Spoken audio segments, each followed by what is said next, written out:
But I also think there's a consensus, and a fairly widely held consensus, that there's an absolute need to reform how we assess research and researchers and how it's all undertaken. And of course, this is a central pillar of the whole open research agenda. And in fact, in many respects, I think research assessment and researcher assessment is very much the hard edge of open research, the hard part of the whole open research agenda, which is why it's probably there's been least progress with this part of open research than any other part of the wider part of open research. Because I think meaningful research assessment or responsible research assessment or responsible use of research metrics requires a very deep systemic cultural change within certainly the Irish research and innovation ecosystems. And there's lots of challenges around that as to why that progress hasn't happened. And, you know, people, you'll all be aware of them. I think not least that our senior decision makers and leaders within our universities have done particularly well out of the old system of how we assess research, and are not particularly incentivized to change. And I think our universities, to be fair, even if they're supportive of this agenda, they themselves as institutions are judged very much, whether it's through ranking exercises or indeed by national exercises, are very much assessed through a very narrow kind of citation-focused metric system. And they also have to think about things about export control and knowledge security and foreign interference, and, you know, things about, you know, that go against in some ways the ethos of open research. So they have to get that balance right, and that's not very straightforward. I think the other big challenge is this is one of the things we'll be getting into today.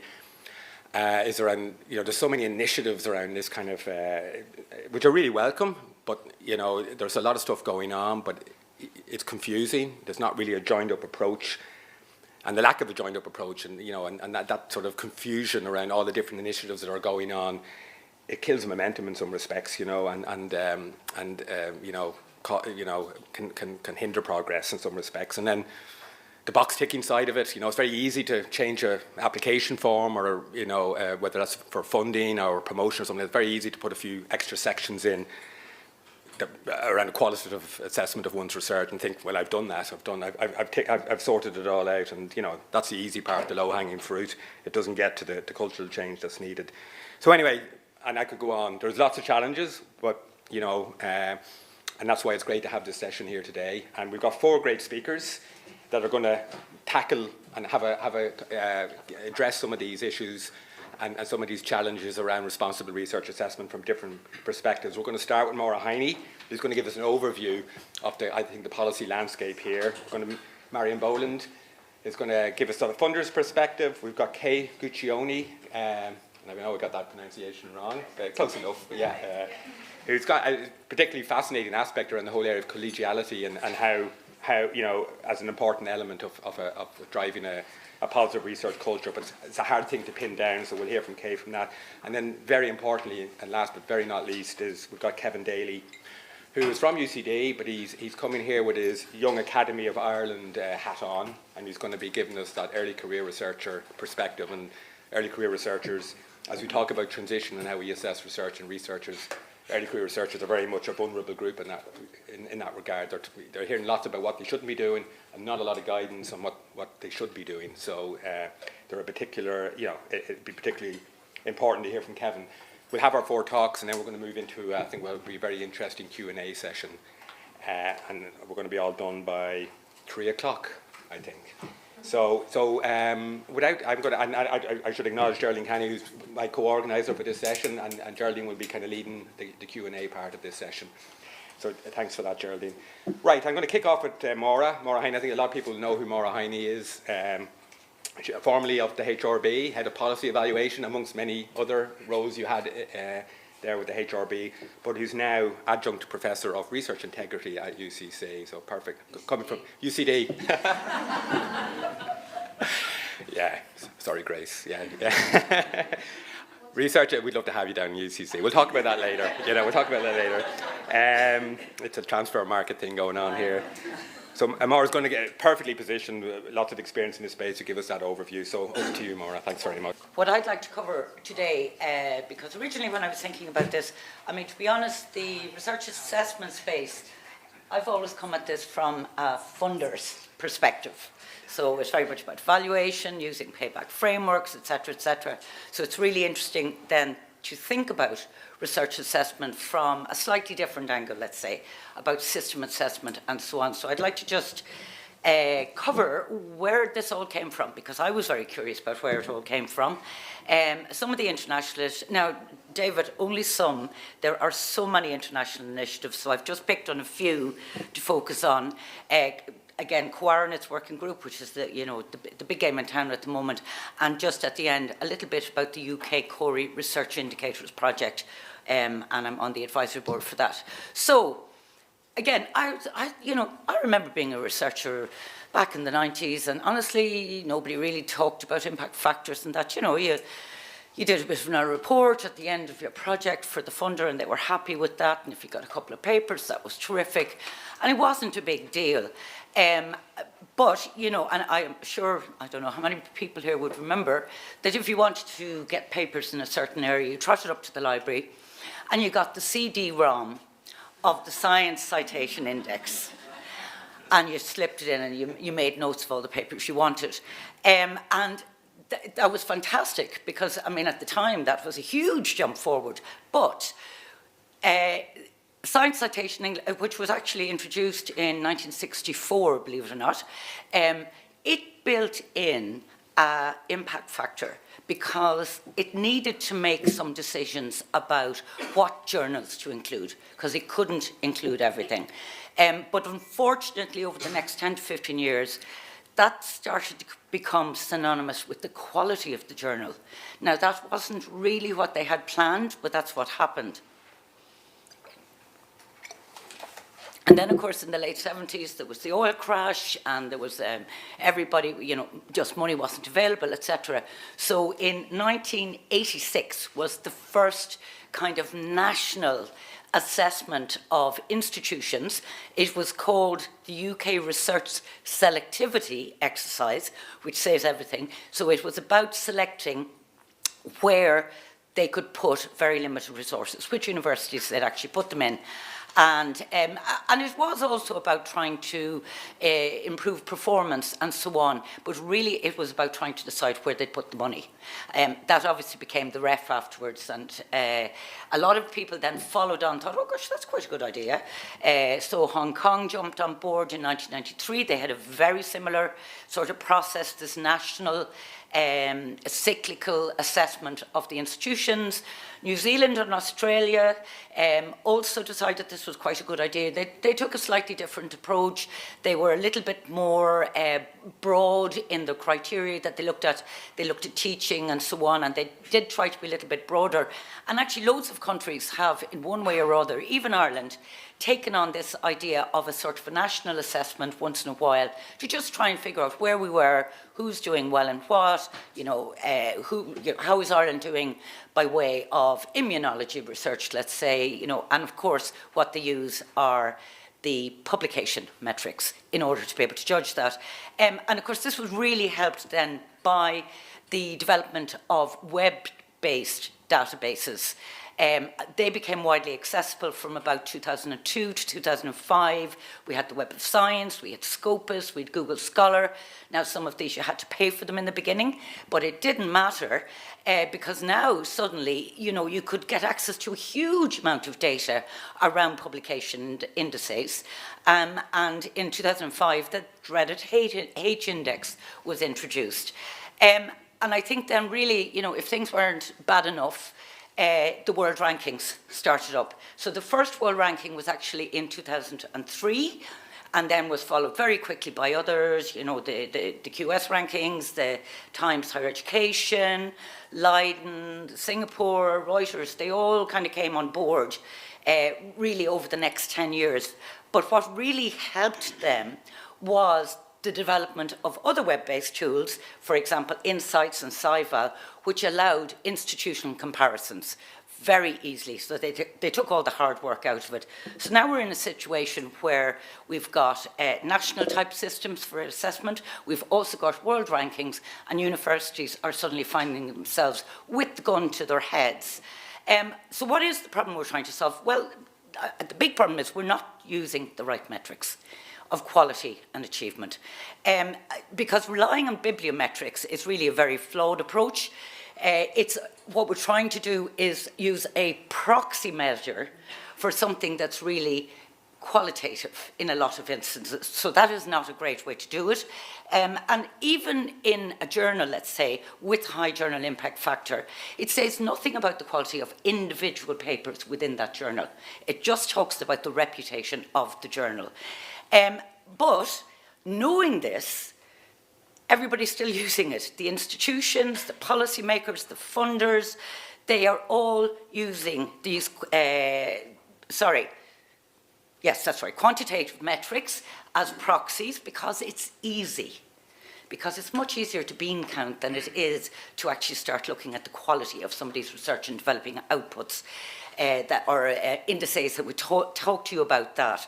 So unfortunately now, where we stand today, is that our incentive system, which is based on bibliometrics for the most part, is actually very broken. So where do we go from there?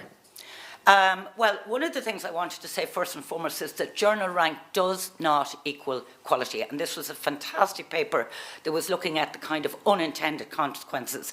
And they looked at the relationship between the rank of a journal and they got all sorts of different indicators of quality, like the kind of stats they used. For example, if it was a clinical trial, what kind of effect size they had, et cetera, And what they found, they looked at thousands of journals, was really the only really strong correlation between the rank of the journal was with the proportion of retractions in that journal. Now, that's not a new find. Lots of people have actually shown that the higher the impact factor of a journal, the more retractions, because, of course, everybody wants to be in that journal, and they'll lie, cheat, and do everything else they can to get into that journal. Slightly less correlation, but nonetheless there, was they found that the higher the impact of the journal, the more the methodological quality suffered. And again, I think that's kind of that drive, that run at these high-impact journals. And also, now it wasn't as strong, but they certainly saw that the predictive power of journal rank on future citation was actually quite small. So it really didn't, it didn't matter where you published in some ways. People weren't necessarily going to cite you just because you were in a high-impact journal. This is actually a fantastic report, and David, pay attention. This has listed lots and lots of international initiatives around trying to change the dial, trying to move to a more, sensible assessment system. So, as I say, if you're interested in the kind of the history of it. But I mean, the things that really jumped out at me from that report was that this is a very, very uneven system that we have at the moment. It's a very bumpy road. There's a huge inequality in the distribution of highly ranked journals. So most of them are in the global north, and a few of them are in the global south. And that has to do with the middle-aged white man getting the high, H index, etc., etc. It has to do with the fact that the English language journals are more highly ranked than journals in other languages and so on. So actually, there is a huge problem about doing research in a multilingual environment, because the non-English journals are often very poorly supported and therefore are not attractive for somebody who's trying to move on in their career. The high cost of APCs, and I mean, I think this is something that there's been a real focus on in Europe, in trying to control the cost of APCs for open access. But really, if you're in a resource-poor location or institution, a very small institution, or you're in the global south or whatever, you're really disadvantaged in relation to your colleagues in wealthier institutions or wealthier countries, and there's a huge danger there's just going to be a split between different sectors of the international research community, which would be a terrible thing, because we thrive on collaboration. We need collaboration. As I say, concentrating on the bibliometric indicators at institution level when you're assessing them, it really downplays some of the other very important things that institutions do, such as teaching, for example. I mean, that doesn't show up in the bibliometric analysis at all. And also, there is the Macho effect. If you get funding, you're more likely to get more funding. So essentially success breeds success. And if you were lucky enough not to get funding the first time around, you know, you're going to really struggle as you go along. And I think as well, you know, not everybody wants to publish in a journal. If you're in IT, if you're in engineering, actually what's more important to you is to get your information out very quickly at a conference, because it's such a fast-moving area. But that's not included. And if you're in the humanities, you might actually be trying to publish in a book or a monograph, but they're not really included either. So suddenly there's a disadvantage from a disciplinary perspective as well. So thankfully, there are lots of things being done to try and tackle this. One of the first, I guess, biggies was the San Francisco Declaration, or DORA. And they said, okay, I mean, I think this was probably a little bit ambitious, that we should just eliminate the use of journal-based metrics. Just get rid of them. Not sure that's such a fantastic idea. I think we do need them in certain circumstances. And they said, look, you know, we need to judge research on its own merit. That's actually quite hard to do, unfortunately. There's a lot of, you know, a lot of work that has to go into that. But nonetheless, I mean, I think people are trying to think about that, and that we need to capitalise on things like online publishing. So it means that you can make a full report of your research. There is no word limit. You can put in as many figures as you like. You can use as many references as you like. So you can give a really kind of fulsome report of your research that you wouldn't be able to do if you were in a kind of a paper-based journal. And also, we really need to find some new indicators. So, you know, DORA, and I know that Marion's going to be talking about how the funders have taken this and what they've done with it, has been really important. And I think I really like this one.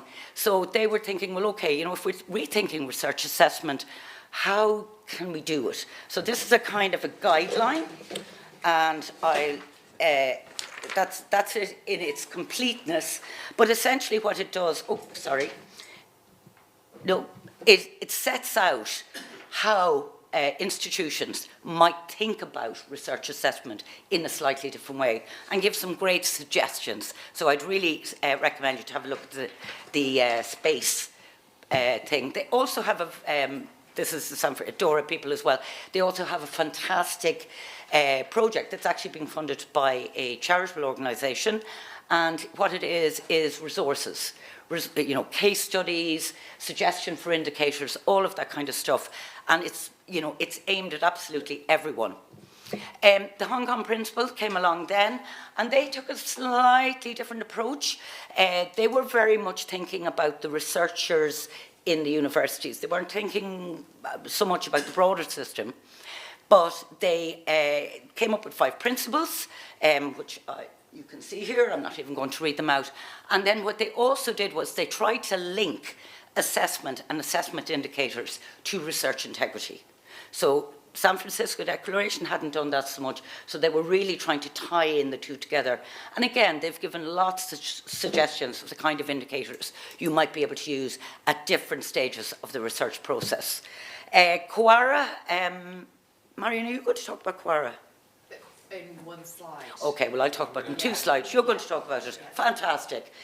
So David's going to talk about QARA, but basically it's the new kid on the block. It's being backed up by Science Europe, the European Commission, and various others, so it's got a huge amount of traction at the moment, and to a certain extent its principles are very similar to those that were originally in DORA. You know, it's about trying to judge people on their merit, trying to acknowledge the plurality of contributions to research, and trying to look at things like differences in disciplinary fields and quality dimensions of research. And they have a load of funding groups, and they also have a national chapters, and we have one in Ireland, and David's going to talk about that. And the final thing I'm going to talk about is the UK Committee on Research Integrity, or UK CORI. They have a really interesting indicators project on at the moment, and it's about trying to develop indicators of research integrity, which is a really interesting thing to try and do. Essentially what they're trying to do is support the higher education institutes to be able to monitor how they're getting on and improve. It is not meant to be part of the REF, but let's see. it's one of the big fears they have is that it's actually going to just be pulled into the ref, which would be a real pity. But they also want to try and generate good evidence on how they're doing as a country in the UK, because there isn't great evidence. And, you know, they're trying to do it taking into account things like the size of institutions, what kind of academic disciplines they're really strong on, and so on. So, oh yeah, what they're talking about, no, never mind, you know what an indicator is, I'm not even going to. So, what are they, how are they actually approaching it? Well, they have identified 5 domains: strategy, leadership, procedures, practices, skills, and these are things that they feel that the higher education institutes actually have a bit of control over, and therefore they might be able to make some changes and do something about that. And they're also using the iNorms scope model as their framework to think about indicators. And actually the scope model is getting real traction. I know Quora have been thinking about scope as well, because it's trying to do things like start with what you value. What are the things that are really valuable about your research or research field or whatever? Look at the context of where that's happening. Look at the options for evaluating and really probe them to see, is somebody going to be disadvantaged, for example, if we use a particular kind of indicator? And also evaluate your evaluation. So do it with the people who are being evaluated, which is really, really important. And so finally, my last slide, David, you'll be glad to hear, is I was trying to think about, like, well, you know, how do you, this is a really hard nut to crack, actually changing the way we think about research assessment. So I was looking at a really nice report that Chris Chambers did, because he was one of the kind of the leaders when it came to the idea of registered reports, as in you put in your idea, your protocols, your methodologies, your sample sizes, your everything. You submit them to the journal, they peer review them, you make the changes necessary, if necessary. Once the journal accepts your protocols and ideas, they will guarantee that they'll publish, regardless of the results that you get, which is a pretty radical idea if you think, but it also takes a huge pressure off people to get a particular result. So they know that even if they get negative results, they're still going to be published. So I think registered reports are phenomenal. But anyway, as you can imagine, it's been a hard slog for poor old Chris Chambers and his buddies to try and get the journals to take this on board. Now, they have over 100 journals are doing this at the moment, and I think it will actually gather traction. But he had, from very hard experience, he had developed 7 kind of lessons for how you would actually achieve cultural reform. And first of all, he was saying, don't tell people what they should be doing. If you tell people what they should do, they will just close their ears to you. Talk about why they might do it, what would be the benefit to them, and then how they might do it in a way that doesn't sort of cause them too much pain. He also said, you know, don't let the perfect be the enemy. So if somebody says, yeah, but there's no point doing that because that doesn't apply to this discipline or that discipline, you know, it'll only apply to one little area. So what? We have to start somewhere. So, you know, just motor on with what you're doing, and hopefully we'll be able to find applications for it elsewhere. He was also very clear that it's important to amplify your message outside of the normal kind of academic communication channels, if you like. So get it out there on social media, get opinion pieces into print media, do what you can, because that in itself can really help to drive momentum for a reform. He described culture very interestingly. He said culture is the shadow of the machine that is the research system.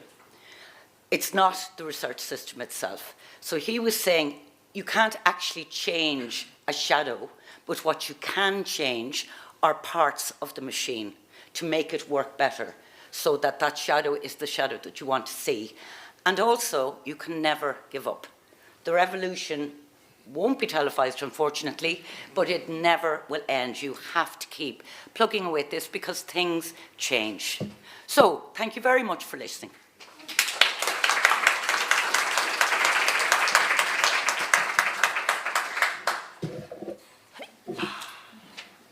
Brilliant, Maura. Thank you very much. That's a really great overview of the pathway of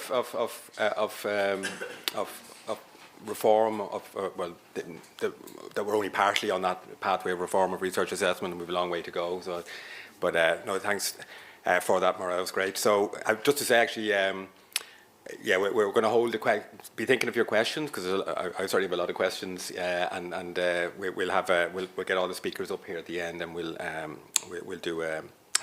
have a good discussion then about all the lessons learned and things discussed at today's session. I didn't introduce myself at the start, by the way. I'm David O'Connell. I'm the Director of Research Support and Policy at UCC, but I'm also co-chair with Sally Smith, who's in the audience, of the Coara National Chapter for Ireland, and I'll say a few things. I've got 2 minutes on that, and no more than 2 minutes, or Geraldine will run me out of town. Anyway, moving on quickly, I'm delighted to introduce Marion Boland, Dr. Marion Boland, who is Head of Research Policy at SFI.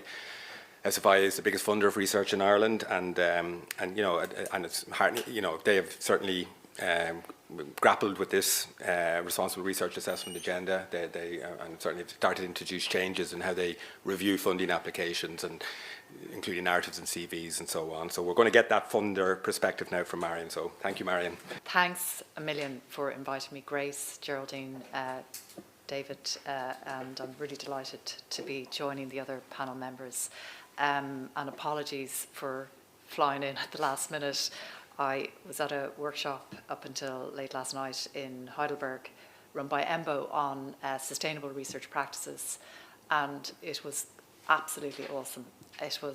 But I came back thinking, there's so many things that we need to do differently, and I kind of was doing my presentation, as one does, a little bit last minute, pulling things together, and I put in a piece on sustainable research practices at the end. And it's so challenging, I think, particularly as a researcher, to grapple with all of the demands that a funder puts on you. And I am very cognizant of that. I was a researcher for a long time. And a bit like Maura, I'm a bit long in the tooth, probably longer in the tooth than Maura. And in my day, as they say, we didn't have a lot of these demands being placed on us to do things in a certain way. It was all very straightforward and probably not very optimal. You apply and you produce your list of papers and you hope to get that Nature paper, and we all hoped to get that Nature paper. I mean, I think I probably still secretly am jealous of my brother who has a Nature paper. So, as time went on, and I suppose the ways of doing research were improved or recognised, and funders like SFI tried to be progressive, tried to be innovative, tried to drive change.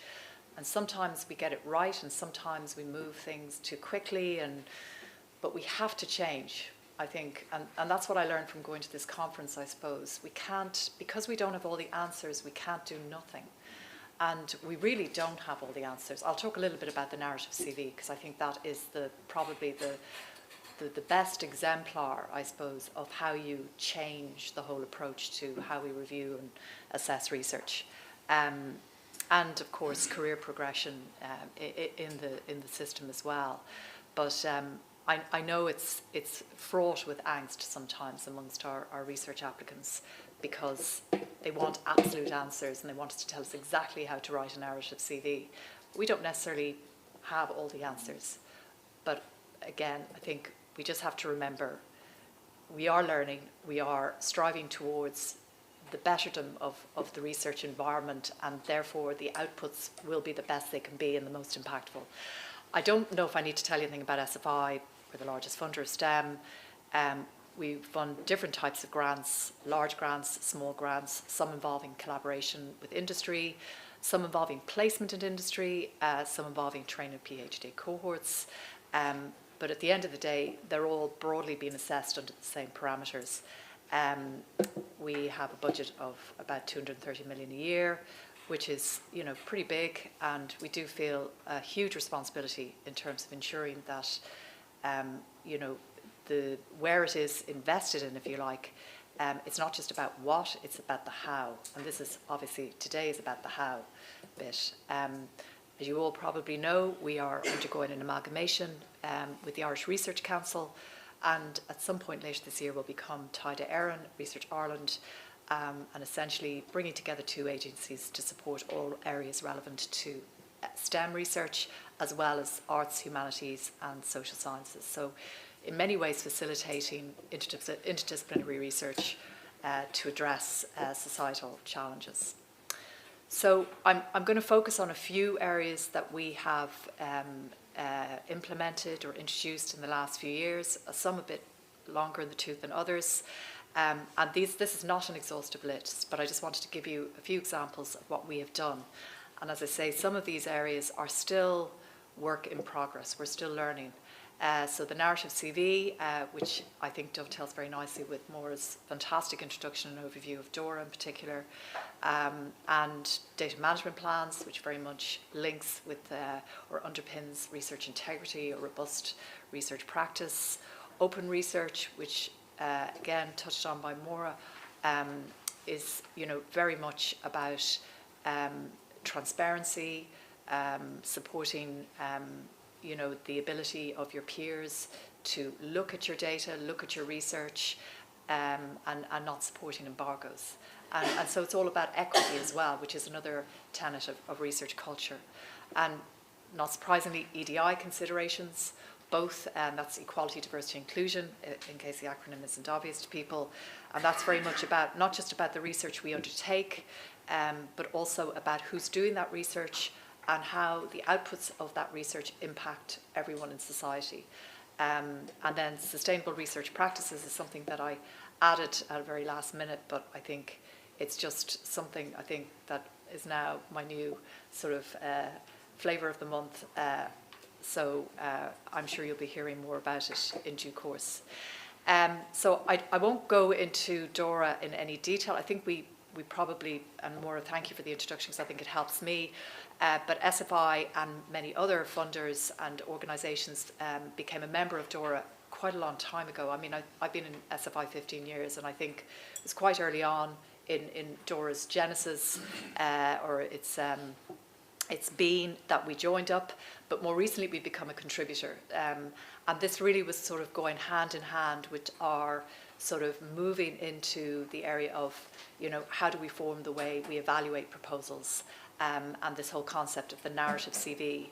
So because of our commitment to DORA, it's aligned with our commitment to assessing the quality and impact of research through means other than journal impact factors, H indices and all those other nasties, I suppose, by recognising all types of research outputs. So what we've put in place is a sort of a semi-structured narrative CV where we ask applicants to talk about various different achievements and to articulate to us like why they are important. And we provide guidance to our reviewers to assess that in that context. So when we talk about publications, of course, we don't say, no, you can't tell us about your publications, but what we're trying to do is say, it's not just about publications, and back to Maura's point, it's about so many other things that are important: teaching, mentoring, engagement with industry, education and public engagement, outreach. So very much, if you want to talk about publications, we also want to know, well, are they open? Because and are they available, and is the data that is within those publications supporting the content of those publications, is that available, is it open, etc., etc. So again, emphasising moving away from publication venue, moving away from metrics that are poor indicators of what you actually have done and what you've achieved. I would say one of the biggest challenges with implementing the narrative CV is that we get a lot of questions about wanting very specific answers from researchers about how they should fill out the narrative CV. And I guess we've endeavoured, I suppose, to create a lot of guidance. There's a lot of really good sources out there. We're involved in different workshops and different fora like R4R and the DORA network. So it's a bit like, how do I write a good research application? We can't be that prescriptive, but we feel we've given reasonably good guidelines about what we're looking for. And so if you're asked to talk about what you think your greatest achievement is, and tell us why that is important, like, be bold, think about it. As if you are telling a story. about why it's important. You know, did it influence policy? Did it encourage a whole cohort of students to take up science as, you know, a career or whatever? These are all things that are as important. I think the other thing that challenges us in terms of the narrative CV is that researchers are still very wedded to metrics, so they like to slip them in. So, you know, we say no metrics in the narrative CV, please, you know, and we end up doing a lot of redaction if we see them, and then we find that they're snuck in everywhere else. And it's not going to give you an advantage, let's put it like that. In fact, it's going to tick us off. It's like, you know, as the research policy unit in SFI, sorry, I'm the head of that. You know, we get very frustrated program managers coming to us and saying, you know, what are we going to do with all these metrics that are sitting outside of the narrative CV? And we're like, well, we really didn't anticipate that people would do that. So, you know, now we have to perhaps write more guidelines. So if you're guiding your researchers, please let them know that it's not going to do them any favors to put their metrics outside of the CV. The spirit of this is about improving the way we evaluate grant applications and I suppose the achievements of researchers. So it's in your interest not to keep reinforcing the old. So this is just a few other pointers, I suppose, about why we've made this move. Obviously, we believe in a more holistic interpretation of how research outputs and achievements are recognised. We believe this shift also supports improvements in equality, diversity and inclusion because it accommodates a more representative cohort of researchers in our portfolio of grants by reflecting different career stages, diversity of careers and their representation in society. We're very cognizant of using more inclusive language, which we feel also further accommodates all participants in the research life cycle. And ultimately, we feel that this is very much our part in supporting the DORA initiative. So I said I'd mention COAR, and obviously COAR is very much linked to this because it is about reforming research assessment. SFI is a signatory and a member of the coalition. I think the current membership is 13 Irish members, and there are, you know, nearly 638 COAR members globally, and it's growing. And we're a member of a number of working groups with colleagues here today, and I won't go into the details that may be discussed elsewhere by David, but we're delighted to be part of that and doing our part, and we're also a member of the national chapter. And as I mentioned previously, we also participate in other fora which support the wider brief of reform of research assessment, including DORA Working Group and the Science Europe Working Groups on research integrity and research culture. Okay, so the next policy area I'll refer to is open research. And I think quite controversially, SFI signed up to something called Plan S in 2018. In fact, we still remain the only Irish signatory of Plan S, but I think our colleagues in the HRB are working in the spirit of it, and I think everyone else is working in the spirit of it now. But it was probably quite a bold move at the time, and in fact, if I was to be honest, I suppose Mark Ferguson, our previous Director General, came back from an ESOF conference and just basically said, we've signed up to Plan S, make it happen, and we're all there going, okay, right, we have to rewrite our policy, etc. Not to say that we don't believe in that, but obviously, you know, there were many challenges in the whole Irish environs of how we can support, particularly equity in publication. So as a funder, we make a contribution to APCs. And you can criticise us till kingdom come about that, because in fact, by doing that, we are perpetuating the APC, or article processing charges, for any of you who are not familiar with that term. And essentially, journals which operate what's called a gold open access model, where they say, we of course will publish your work open access with no embargo so that everyone can access it, etc., but you'll have to pay this article processing charge, which basically encompasses whatever fees are required to make it open. Some of those prestigious journals we talk about have article processing charges in excess of 10 and 11,000 euros. And that's beyond the reach of so many researchers. I mean, not in the rich countries of the Northern Hemisphere, but it's impossible for the Global South. And so, I do struggle with this idea of us contributing to APCs, but I would refer to our colleagues in the IRAL, which is the Irish Research Library Consortium, who have done a fantastic job of negotiating agreements with a whole variety of publishers to ensure, and these are called transformative agreements, but this is to ensure that you're able to publish in those journals. And I won't go into the details of that because open access and all the mechanisms of how you can publish open access, green, gold, whatever you're having, are quite complex. But IRL's work, I think, has moved us to a different level or a different vista in terms of supporting everyone, regardless of where their grant money is coming from or where their grant money isn't coming from, so that it does support more equity in the system. We've tried to do our part we've developed a publishing guide. It's not clear that that is accessed very much, but it does provide different ways of how you can publish your work. And I would say, the principles of open access are about making sure the outputs of your research can generate as much impact as possible, so they should be openly available. And also it allows for transparency, it allows other people to interrogate your work. So that should be your starting point when you're doing your work. So I think to loop back to something Maura was talking about how you plan your research, you should be thinking at the beginning, I want everyone to be able to see what I've done, not I want to publish in that journal. So again, these are all very much interlinked.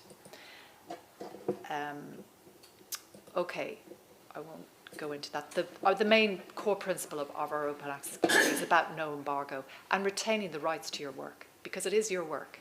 So before I move on to data management, Maura referred to the Global South, and there's a huge movement there to support diamond open access publishing.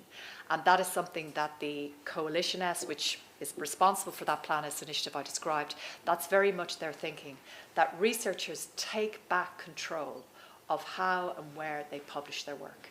And I think all of these different components and building blocks of research culture are interlinked. So moving on to data management, I think everyone will hopefully appreciate that, strong data management is a key component of research integrity. And I've just put in the definition of research integrity there from the National Policy Statement. Maura and I and others here will have been part of developing the various iterations over the years. So we, as a funder, have required data management plans for a number of years, and I think now we actually require them in pretty much most of our programme calls. So a data management plan, the idea is it's a living document which allows the researcher to detail procedure for handling their data and the research outputs. We don't mark a data management plan, but we do ask reviewers to look at it and say, is there anything they need to improve on here? So it's very much, a dynamic working, governance, if you like, document, which can be improved on through the term of the grant and as things evolve and things change. And obviously, it helps ensure reliability, reproducibility, but moreover to mitigate risk by creating a data governance system. And that could be important, for example, if in the event somebody challenges your papers or your outputs, and then you have this record that you can point to. So it protects you as well. It's a bit like an insurance policy. And hopefully you'll see that all of these different types of approaches interconnect with each other. So it supports our commitment to open research, and it supports the FAIR principles as well, which is a key element of open research. So the guidelines we draw on are the Science Europe guidelines, but they also draw on other best practice as well. Very quickly, and I'm sure, I don't know how much time I have, David, am I out of time or a few more minutes? At the end of last year, we developed an equality, diversity and inclusion strategy, and I could spend a whole presentation talking about it, but this is the successor to our gender strategy, and it very much picked up on the areas that our gender strategy that we identified we hadn't really achieved, where gaps remained. But the vision here is to create an inclusive research culture where we lead in eliminating barriers, enabling researchers, regardless of their social identities, to avail of funding and to be part of the research endeavour. So there's a number of goals that are supporting this vision, and up to 25 associated actions. And just very quickly, Our focus concerns areas such as our research community, so we want to make sure that our applicants are from diverse backgrounds, and you may know that we've introduced some constraints in some of our programs whereby we restrict, for example, the percentage of or we mandate, if you like, a minimum percentage of the underrepresented gender in the lead applicant pool. And this is probably because over the years, the encouragements we put in place didn't really make a huge difference in some of our program calls, particularly the big grants like the research centres and the research prof grant applications, whereas we've done much better in the individual led and the early career stage by some of the initiatives we've put in place there. So we're very much focused on making sure grant leadership is representative of the diversity of society. We want to particularly address historically underserved communities. This is about supporting people with disabilities or and neurodiversities, or people from marginalised backgrounds, and we're working with different communities to realise this. We're still very much focused on the talent pipeline by ensuring that the diversity of our STEM education system are coming through into the postgraduate endeavour.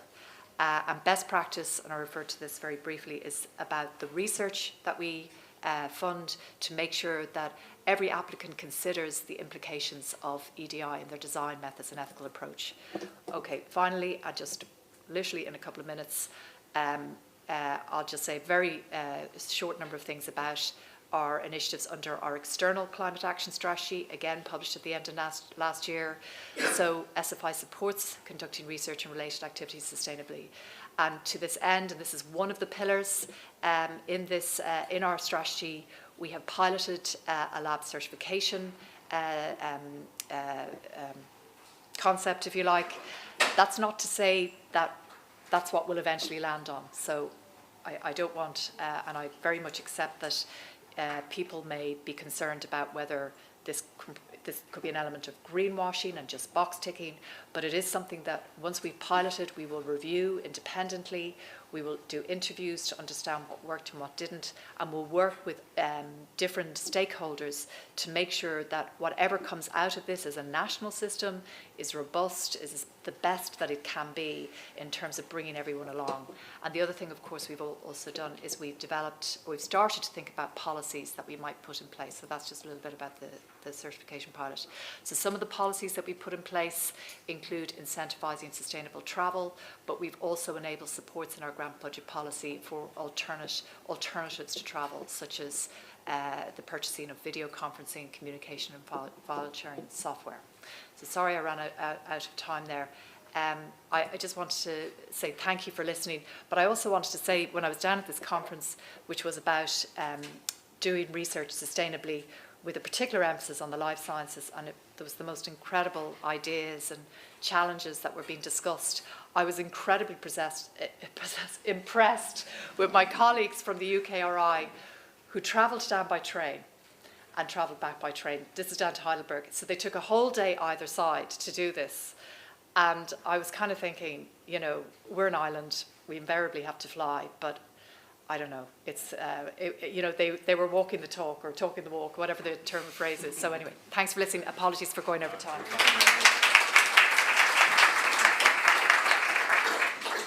Thanks very much, Marion. It's great to see the commitment of SFI to responsible research assessment and open research and related initiatives. It's really came across very well, and I'm sure with the new agency, the opportunity to, you know, there'll be a big opportunity, I think, to maybe make sure that progress continues and maybe accelerates even. I think it's a big opportunity there. Next up, Kay. So, Kay Guccione, is Head of Research Culture and Research Development, no problem, and co-director of the Lab for Academic Culture at the University of Glasgow. So it's really great for Kay, who probably had to fly over, but it's great to have you here, Kay. Kay is going to speak about, actually it's going to be fascinating around collegiality, which is, I think, essential kind of element of a positive and thriving research culture, but kind of hard to pin down. So I'm sure you're going to tell us all about that, Kay, and the work you've done at the University of Glasgow. So welcome, Kay. Thank you. Thank you.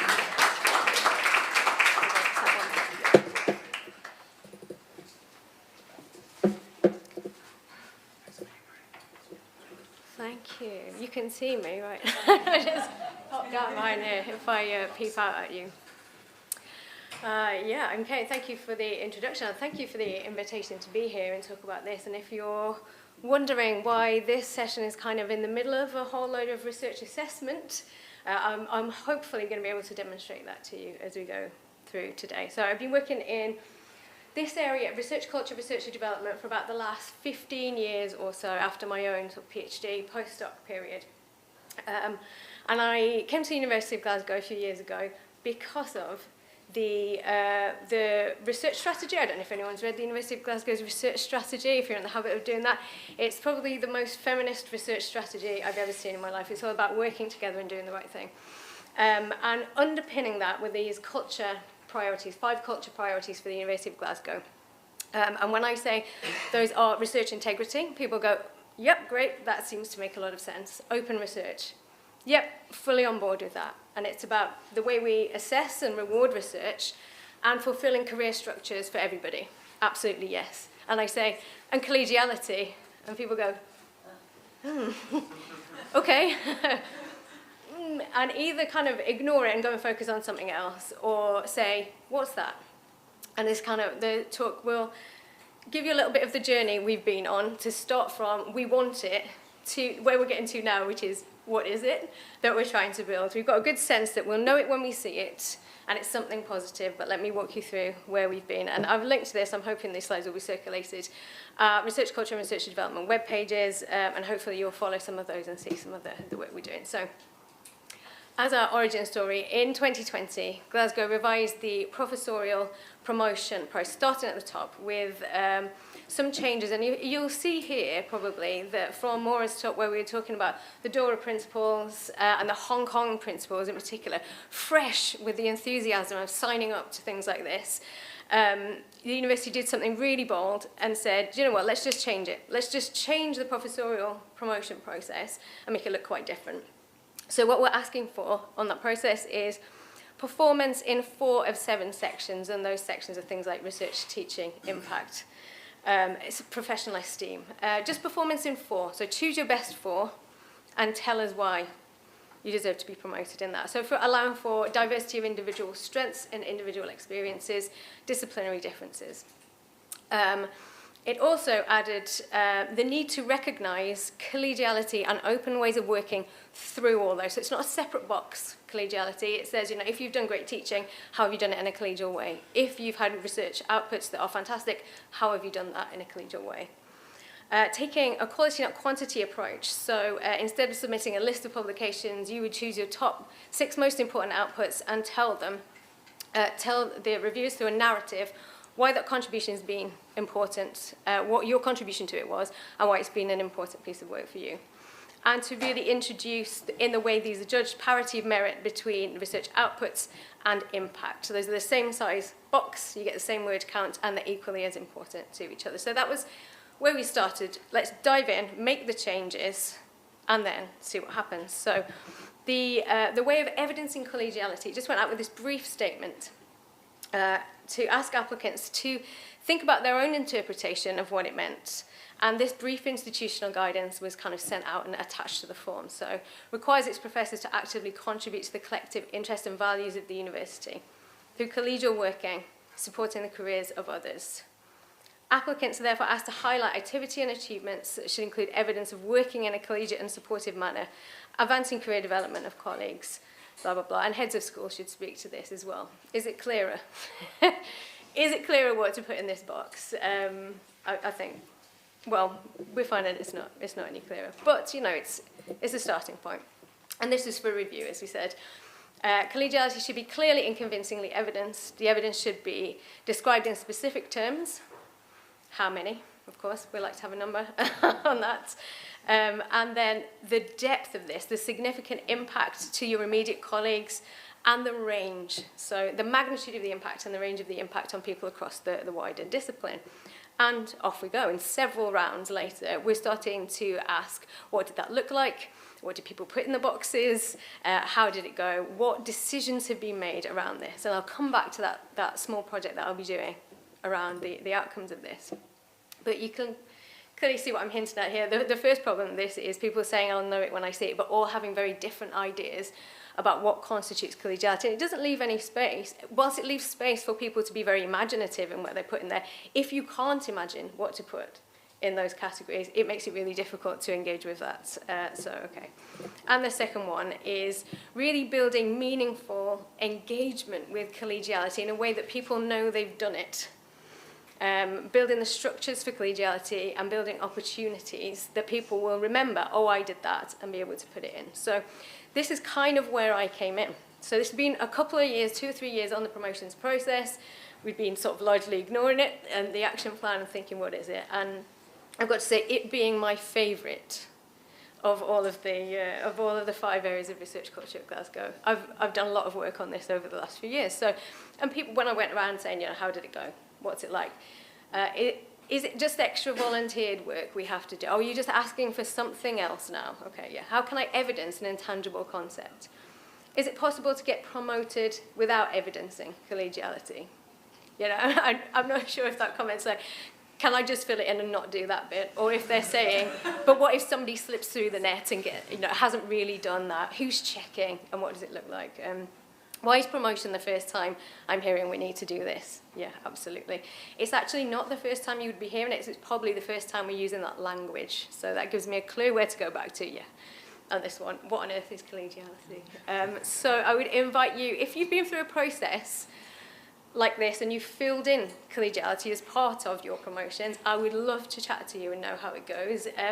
If not, just kind of hold in your mind what you might today, if you were sitting down to apply, put in that box. And let me show you what we've done about this idea of, is it volunteered work we have to do, and is it meaningful, and how we would do it. So if we look at the ideas of academic collegiality, what does it mean? Well, it's very much an interpersonal practice, as you might imagine, between colleagues. But it's an interdependent practice. It demands a certain reciprocity. It demands a certain, let's say, emotional maturity, often, to engage with colleagues in this sort of utopian, open, friendly, considerate manner. Okay. So it's about how people interact and show respect for one another, how they work collaboratively to achieve common purposes, and how they, and this is the one that really resonates with me, how they assume equitable responsibilities for the good of the unit as a whole. And we can expand that out, and we can not just be talking about the unit as a whole, but the university as a whole, the discipline as a whole, and think about what those units are in different ways. But did anybody see the probably most shared article of the year in the last few weeks, which was about women doing the academic housekeeping? Yes, or the women nod. Yeah, so, yeah, assuming equitable responsibilities for that. So for me, these could be small things. These could be, I recognise that in my department, men don't often step up to do X or Y or Z, and I have done that. I would love to read that in somebody's promotion application. It can be that small, and it can be that meaningful. Okay. So why would we focus on this? And really getting back to the idea of starting with the why. Why would we do this? And I actually wrote some notes through the talks this morning. And if we're thinking, as I'm often asked, is collegiality just being nice to people? Well, it is a bit being nice to people, but it's a bit more than that as well. And then the idea of Chris Chambers' machine and the shadow of the machine, for me, is this a component? You tell me, what part of the machine is this? Maybe it's the oil. Maybe it's the oil that makes all the parts of the machine work as they're meant to and timed in the right way and running smoothly. So if the culture is set by the quality of every single interaction, the basic interactions between people, what we can't do is change the culture so that then everyone within it can thrive. We can't just extract people out, teach them collegiality and drop them back in either. It's actually about focusing on every interaction, every person, every decision made, and enabling the emergence of those positive cultures by supporting people to communicate in reasonable, supportive ways. And I wrote some notes earlier on this. So if we think that it's more than being nice to people, it's about reducing waste in the system, wasted time and wasted effort, with people working in isolated ways, reinventing the wheel. It's the wasted time when there's a collected negative mood, people getting fed up and leaving, people quiet quitting, if anybody's come across that term, doing the bare minimum needed to stay in their job. Yeah, quiet quitting, I think, is a focus of a very uncollegial culture. Wasted their time and energy, wasted their health with serious things like grievances and complaints, processes that take ever such a long time to unravel and on what nobody wants to be doing at work. So collegiality also reduces single points of failure. So where the PI is holding absolutely everything, all of the responsibility and accountability for a stressful volume of work. You know, if we think about the idea of sharing the credit and working in a collegiate way, there's also an opportunity there to share the workload with people in and around you. And thinking about activating the whole team around you in a common pursuit of this. And you don't have to have our research team to engage with team research. Think about who else is in your department, your peers, your communities, your networks, people you can activate, people you can share with, and people you can bring in to have a reciprocal, collegial approach to the way research gets done. And we know that from the literature, a collegial culture increases belonging, it increases trust, it increases people's motivation, their confidence, their engagement, and their well-being. And happier people do more work. They're more likely to go above and beyond, and they're more likely to last longer in their post as well. So is that enough why? Do we get to the why? So, and this is, you know, when you just get a brief statement saying, do some collegiality and write about it, please. This is the work that I'm now trying to engage in, the why behind that. So looking at this in a more granular way, we can think about this as professional collegiality, so those everyday helping interactions concerning the business of sharing a profession. Intellectual collegiality is a very obvious one, you know, your peer review, your sharing of specialist knowledge and expertise, and building that trusted reputation in disciplinary communications. This is a really good one. Who hasn't worked social collegiality? Who's not worked in a kitchen where people had to be told regularly to clean things up? Put this away if you've used it, do your washing up. So this is really important, you know. I've not yet seen on promotion somebody saying, I'm not the person who leaves the microwave in an exploded mess, but it's probably important. And then the idea of emotional collegiality, the shared experiences, highs and lows, and engagement in peer-to-peer emotional support. And when we talk about academic housekeeping, we're not just talking about cleaning out the microwave, we're talking about how gendered the work of engagement in emotional collegiality in academia is. So let me tell you what we did. So we tried to take this from, yes, it's something that's possible for me to do, to something, yes, it's easy for me to do. I can't turn around without being collegial at the University of Glasgow. So 3 ways to do that. We can set up new collegial structures and raise awareness that you are doing collegiality now, thank you. We can hack the existing structures that exist in research, and then we can work from the bottom up. And instead of saying, you at the top, please be collegial down, we can say to the people who are experiencing that, who's collegial and what has that meant to you? And that's probably the most powerful piece. Now, I'll go through these two and come back to this. Now, I'm not expecting you to look at the detail of this.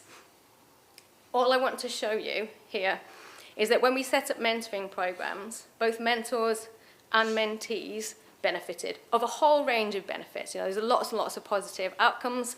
So through our Catalyst program, the mentors who are senior academic staff, who've mentored junior academic staff, gain. Yeah. So here I'm saying, by acting as a mentor to this person, you're doing something collegial, and you'll also gain from it, and then you've got something tangible you can write down. So here's a structure to engage with and do collegiality. We saw the same for thesis mentoring, which is our postdocs mentoring, our people who are finishing their PhD, writing up their thesis. Yeah, we see the same thing. And then rolling all of that, both of those programs and more, into something we've called the Talent Lab, which is about research leadership at every stage. So from PhD to professor, there are programs you can engage with that we will engage you in talking about what research culture is, why we do things in the way we do, and helping people understand what that means and interpret for them. But also, in order to get a place on that, we ask a question that's equally weighted. What will you do to make a positive experience for your co-participants in this? And some people write nothing in that box. And I don't mean they just leave it blank. Some people wrote nothing in that box. And they didn't get a place. Okay, so there is the structural ways of doing things, but then there's evidenced good outcomes for the people who do that. If you're acting as a mentor within a program, you're more likely to be able to mentor your teams as well, so it's kind of expanding that out there. So that's the first category. The second, this very messy slide here, is just a lot of screenshots of different blog posts I've written. So our team has a blog called The Auditorium, and we share openly every single thing we do, every program design, every evaluation, the resources that we're building for our PIs, for our supervisors, for our researchers, we just give them away. So if you want to find things or to contribute things, I would be absolutely delighted. And another blog that I co-edit is called The Hidden Curriculum in Doctoral Education. It's based on a couple of books that we put out on that topic, which looks at sort of scratching the surface to the hidden learning and how colleagues and dialogues support learning through the doctorate.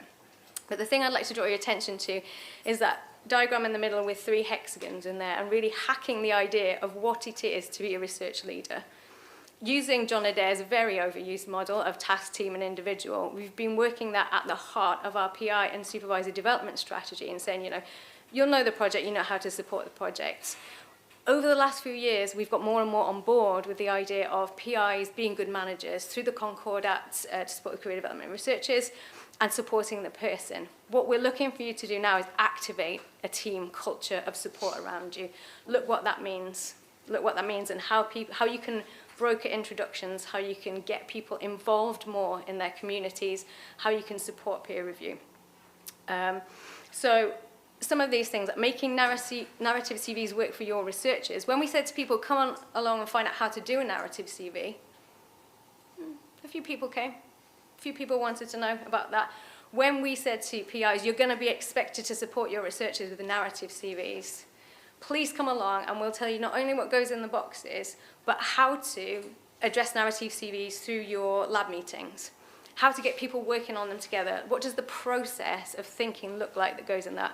Lots and lots of people came. So it's about sort of giving them that leadership role and trying to pull those spaces through. So looking at the idea of how can we hack into spaces like conference presentations where you might want all your PGRs to ask a question. What structures can we put into that where they're working together to make questions so they're not isolated, so they're working with their peers as a team to be able to do that. And then the third way is really the foundation of what then went on to become our Wellcome Trust funded project that we'll work on with the Universities of Edinburgh and St Andrews for the next couple of years. So we asked all of our researchers, PGRs, our postdocs, and also all of our research professional staff in the first year. In 100 words, who is a good research leader? What have they done that's meaningful to you? And what was the impact of that on you? And we took all those testimonials. We also looked at the engagement data, who nominated, who did the work of nomination. So who got nominated? About 50-50 men and women. Who did the work of writing nominations? Guess? Yeah. Absolutely, yeah. So looking kind of at collegiality, hotspots of good practice. All of the people who, it's not a competition, so all of the people who were recognised got thank you emails from VP Research. And then we made all that positive practice completely open. We sent out to everybody and said, look what people are doing at the university. Well done, we put their names on. So then we saw something like 4,000 or 5,000 clicks on those boards of people going, oh, I wonder what it is. I'm curious now. What gets you recognised on this board? Way more people than were nominated read about that. And we analysed them and started to build our framework for PI development from the bottom up. What's meaningful to the researchers in the culture now? Kind of thinking, Wellcome did a whole report where they asked a lot of questions about what was wrong. And we're asking what's right. What's very right where you are and how can we make more of that in the system? We moved away from culture awards and we moved into more of this fully widespread recognition model. As I said, we built the PI development framework. And we also, as a spin out of this, in years 2 and 3, started asking people to nominate research professional staff as part of this as well. And through that, really amalgamated this idea of research leadership, collegial research leadership, and what that means. And stopped talking about academic leadership and professional leadership and started talking about research leadership. And that's where we're going next with our Wellcome funded project. So the next steps are a small project for me to interview all the people who put collegiality on their promotions and how it went, and all the people who reviewed that and how it went, and to ask some questions about whether people feel there is more collegiality in the system And the second one is the in-frame welcome funded project. So just on my last slide here, it's a very briefest of overview, but if you'd like to talk to me about this. So we're taking what we learned from People Make Research, which I should have said, the motto of Glasgow is People Make Glasgow, so which is why we use People Make Research. And we're starting to build a framework that puts collegiality at the heart of research leadership. One framework for everybody in the system. And we're then going to further develop that by putting quite a lot of that collaborative funded money into a catalyst fund to ask people to test this model. You can be a PI on this, you can access this fund if you're an academic staff member, if you're a research professional, if you're a PGR, if you're a postdoc, if you're one of our facilities managers, if you're a technician, if you're one of our cleaning assistants. You can come, if you can come with an idea, you can have some of this money to test this model and look at it at an ecosystem level. And in order to level that playing field, we've got a whole host of people in a community knowledge hub to support. So if you've never written a bid before for money, you can get the support and you can be funded to do this. So we'll start with a framework. Hopefully we'll end with a better framework. And then the massive what next is, how do I go back to promotions and ask if we can change it again? But yeah, that's me. Thank you.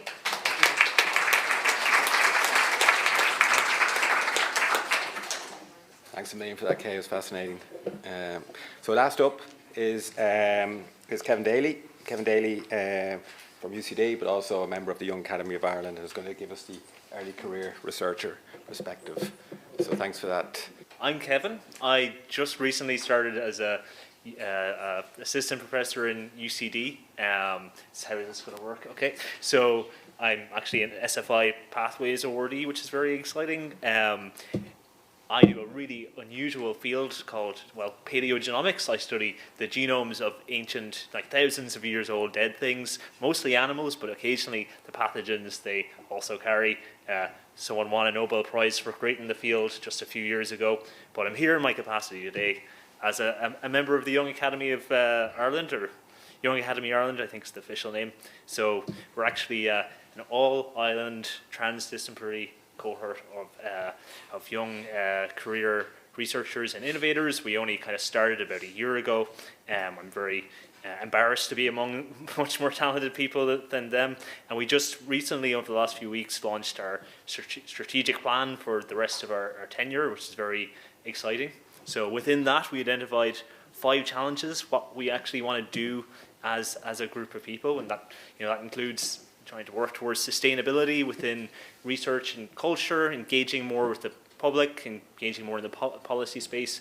But here specifically, the third of our goals, the future of academia, is what's relevant. So that includes both, among many other topics, precarity in researchers, among researchers, and then also what research culture, the future of research culture assessment, and so on. So, here's where I come clean. I can talk about what kind of science and academia we want as a group, but I can't really, because I'm just a researcher. I just have my own opinions, and I'm not really speaking on behalf of the Young Academy. I'm just speaking on my own personal experiences. So I can say what I want from science and academia. And what is that? It's they all pop up at once, Tom. Okay, so it's certainly not a science driven by reductive metrics. That's not what's getting me up in the morning to get a better H index. It's definitely not one which just values one kind of excellence, and it's not working to just to facilitate and promote profit driven journals that are often closed off in terms of access. That's not what I want. And it's not what we should. Well, I hope it's not what we value in research and academia. So, what do we value? How do we measure? What criteria do we use to, assess people, even promote them within, to permanent positions within academia? So I'm very lucky. Okay, this is all going to come up once again. Sorry about this. So I'm very lucky to be a colleague within the Young Academy of Yensi Flores Buso. Sorry. So Dr. Yensi, she's a Mercury Fellow. She's a member of the steering committee of CORARA. She's in the Global Young Academy, and she's also the kind of corresponding author of this really kind of exciting publication which asks just that. It's a global assessment of what academic, what is actually assessed in academic promotion. So this is a preprint. You can find it on Research Square if you're interested.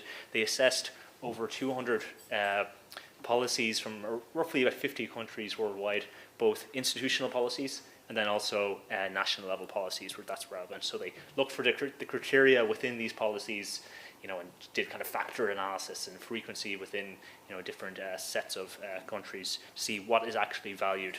And what's quite, these are skipped slides. That's not working.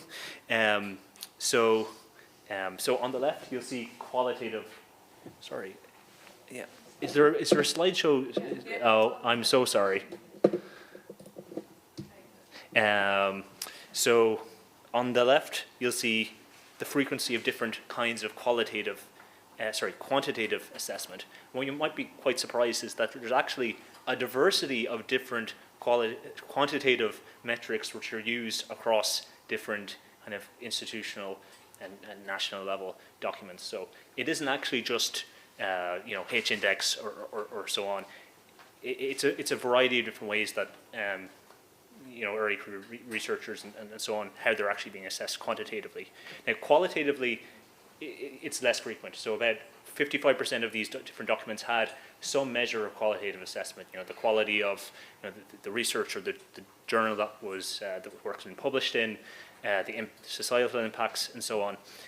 But in general, quantitative assessment, far outstrips qualitative. Now, obviously, I think there's some value in metrics and qualitative assessment, but still the weight is clearly here in kind of the quantitative side. Now, you can actually also split this up between the global north and global south. I want you to focus on the left side of the spot, and I'm sorry if you can't see the text.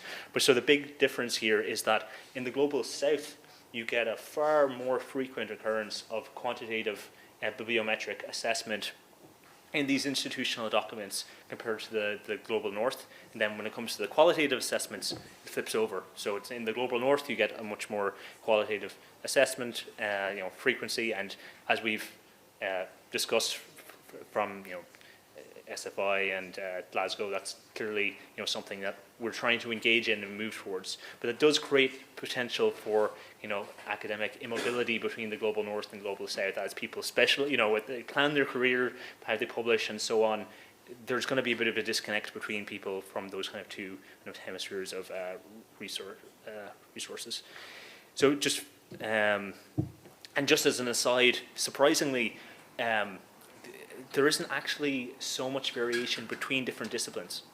And these are just two different snippets of kind of different kinds of criteria that different disciplines use in their assessment. And in general, there isn't strong differences between disciplines, despite it being a frequent topic of discussion. And I think a legitimate would be very legitimate for different domains to value things differently in assessment. It's not actually practiced, or at least based on these institutional documents. So that's that's assessment. What about the actual practice of science? So I think we all know about the issues that we've been grappling with for science and academia. About 20 to 60% of research isn't actually reproducible. Part of this is due to raw data access, code access, and this perpetuates global inequity. People from lower resource countries don't necessarily have the same access to data and resources and codes and so on, and that's perpetuated by paywalled manuscripts as well. About 70% of manuscripts in 2019 paywalled, which is kind of disgusting. We've already mentioned article processing charges. If you want a impact factor of 15, you can pay for it with, it'll just cost you over 10 grand, which is again pretty despicable. And I also like to emphasize that there's some downsides of peer review, and having handed it to journals, we've basically given up some kind of qualitative assessment to editors, and they have, their incentives, their interests don't necessarily align with what's best with science. And so, I'll just mention this, even just within the last week, there was a big Ballyhoo release of AlphaFold 3, this update to a protein folding model that now incorporates other molecules that proteins interact with.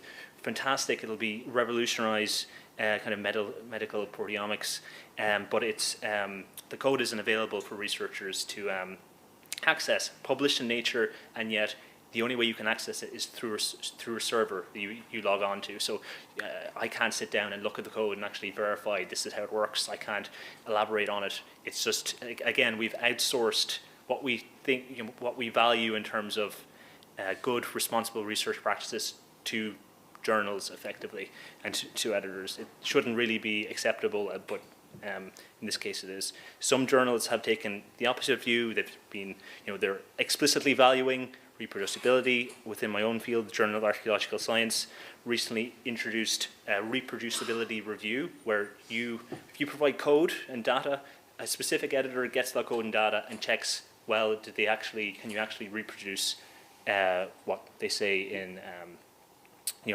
in the study? And there's other ways that journals are valuing and incentivizing good open research practices with badges and data statements and so on. And I'll just mention as well, I'm actually a big advocate for peer community in, which is one of these diamond publishing platforms. Basically, it's open peer review of preprints. So you submit a preprint to a peer community in, so it could be peer community in biochemistry, and reviewers will review the work. You'll go through several rounds of review, and eventually, if everyone's happy, it gets recommended, which is basically the equivalent of an editor will write. So this is on the left side. On the right side. They'll basically write what is the equivalent of an editor's qualitative assessment of why this is now an acceptable piece of research, that it's gone through an acceptable amount of peer review. And you also get every single correspondence between the reviewer and the authors. So everything is above board in terms of what's happened along the kind of stage to being published. Your data is there as well, your code is there. The recommendation has a DOI, so you can cite your peer review as well. So I think that's one really, and it's all free as well. I think there's a €300 charge just for the kind of server costs and so on, but it's certainly better than most APCs. So we know where we are, we know where we want to go, but what are the problems here? What's stopping us? Or what's diverting us in this on this path? And I do think we have to recognize a lot of the challenges across the system. So for ECORs, a big one, of course, is first mover disadvantage. Do you still work in the same system, or do you try and change? Are you going to be punished for it? I'm going to self-disclose. I think and again, this is a bit of a humble brag, but in the last 2 weeks, I've been involved in 3 different, high impact journal applications, and I feel sick with myself. Is this good for my career? Does that mean can I now finally start moving away from that model, or will I be punished for it in the future? I don't know. I certainly care about my PhD students as well. Will this disservice their own progression in their career? Because it's not just you as a first mover disadvantage; it's the people, the team you bring along with that. And whether this is just, let's say, more qualitative assessment, how much of this is a box-ticking exercise? We want to say we value a range of excellences, a range of qualities, and maybe not everyone needs to excel at all of those. We're just saying we recognize a range of them, and we want to value it. We value them within the research system, and just maybe a warning as well that a measure that becomes a target may not be a great measure anymore, and when we start leaning more into qualitative assessments, maybe that can be perverted in some ways. We won't really see the effects of that until kind of a bit further down into the system. And we've already mentioned the divergences between the global north and global south. In terms of helping ECRs, I think other institutions here have thought more about this now. I think the most important thing is just transparency and consistency, not changing the structures and templates every other year, helping ECRs understand whatever definitions of quality. And again, I would stress that you shouldn't need to excel at every one of these new qualities. We just want to look beyond just H-index and other bibliometrics and so on, and just trying to support and value ECRs in their contributions to improving academia. Maybe moving away from the award system, I didn't even think of that, and I think that's the entire Glasgow thing was, it's revolutionary in its simplicity, like really inspiring, I have to say, and just ECRs as a source of data to try and actually, collect data on how well, changes within your system, within your institution, how they, are there challenges you can identify? Can you mitigate those challenges in terms of their experiences? Can you do more workshops to teach people how to, write narrative CVs? And so, I mean, the real hard thing I think everyone's identified is actual cultural change among PIs and established academics. I've had several conversations with either my peers or people above me who said, either we know the system already, it works, you can look at it, great survivorship bias, but understandable, and what's the other one? And just the fear of a loss of excellence for whatever reason. And I'd really just say, it's kind of on us to argue against that again, it's not just, it's qualities, it's argue that we're trying to just expand our definition of excellence, and if you keep on trying to achieve excellence, you'll see that among the cohort of people that you hire and promote and so on, and that evaluation should always involve some kind of qualitative assessment. There's going to be someone's expertise. You're filtering expertise through your evaluators that and it's up to them to still maintain academic rigor. We don't want to just outsource that to a H-index, a Google Scholar search, and that so much of this, you need both the kind of grassroots advocacy and then also the top-down approach with something like a system like Quora. And the last thing I'd like to say is also workload creep. You really don't want to just add another 2 pages of on top of a CV, and that this is just this lump we've just added on for qualitative assessment or impact, and you don't want we should be thinking about streamlining our approaches of assessment, as well as just as we expand our definitions, but just you kind of recognize that academics take on a lot. Collegiality, I mean, we should expect a lot of people from the cultures that we want to create, and we just recognize that we can't say yes more and more and more. We need to balance that with what's reasonable for their own workload and mental health. And with that, I'd just like to thank you for listening.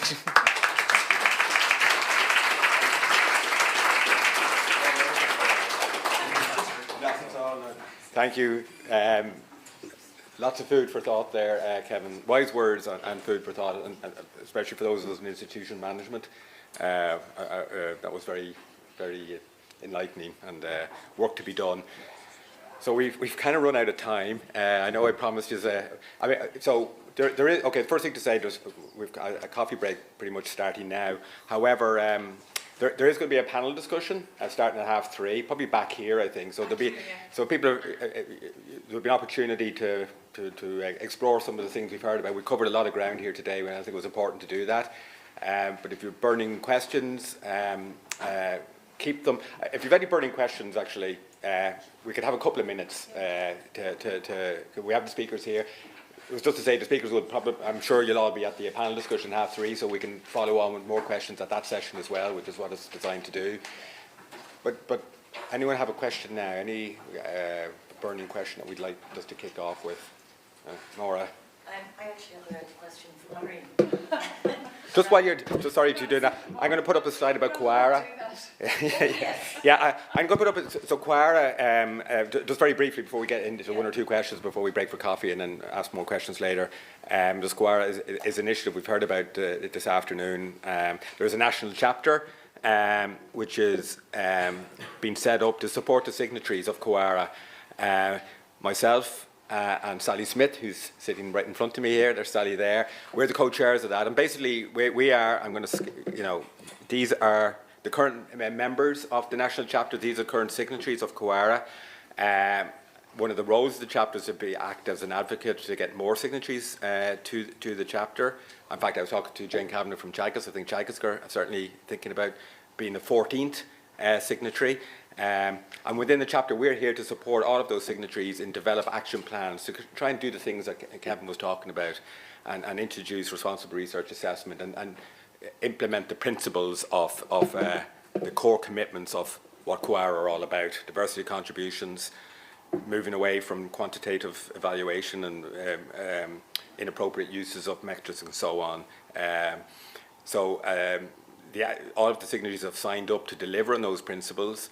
They've been tasked with delivering action plans, and we're in the national chapter, myself and Sally, and members of those 13 signatories are here to work together, develop a best practice approach, a community of practice approach, to try and help institutions implement the culture change that's absolutely going to be needed here to deliver on those 4 core commitments.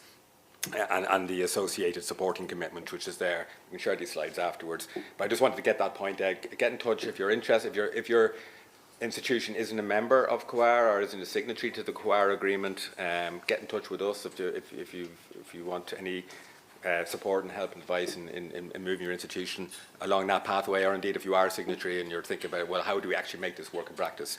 We're here we in the national chapter are here to help with that. Right. You had a question, Maura. Yeah. Sorry, it was about the narrative CV, and I was just wondering, sorry, I thought I had a loud voice. My mother used to always complain.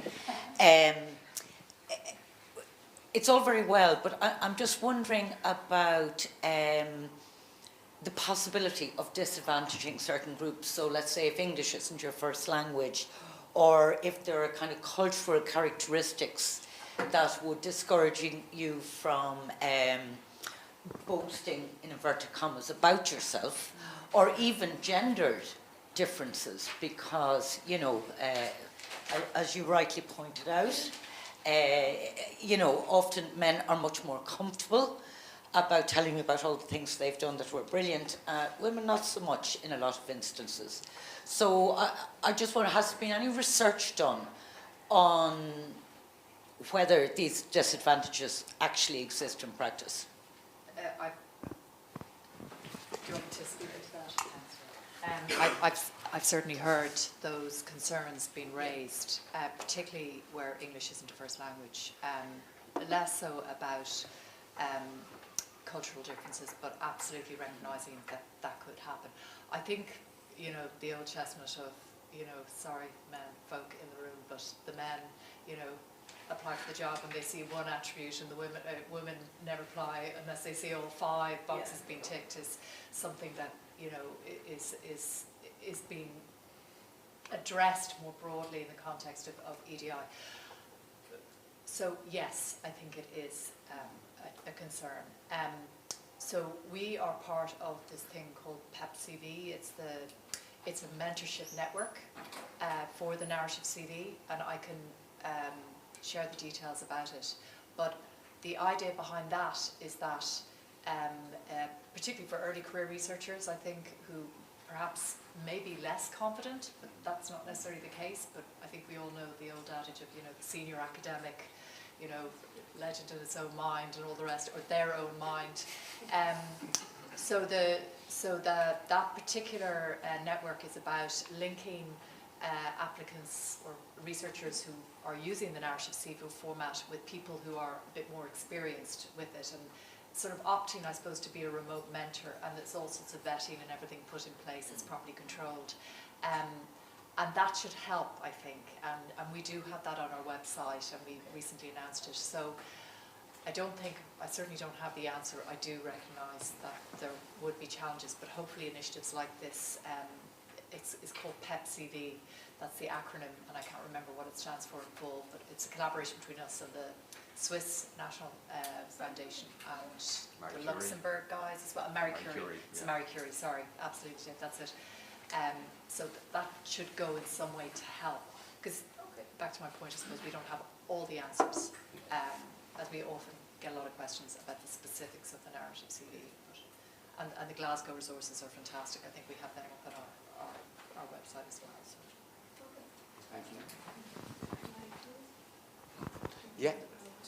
Yeah. Is there any other questions? Just conscious we're hitting at coffee time. I don't think so. Do you want to say a few words? Yes, yeah, just Thank you all. This has been a very rich and informative session. We've really spanned so many things. Sustainable research, the time and space, taking a train rather than flying, women doing the academic housework, narrative CVs, huge. And it just shows the breadth and depth of this whole area. And we're still evolving and still learning, and we have much to do. But I really would like to thank all our panellists. It has been really, really great, and I've truly enjoyed the presentations. I only regret that we don't have more time to ask questions, but thank you very much for coming, and we will reconvene here for the final element in today's conference, a panel discussion on measuring progress in research culture. We will reconvene here at 3:30. So I hope you can get a coffee in the interim. Thank you again.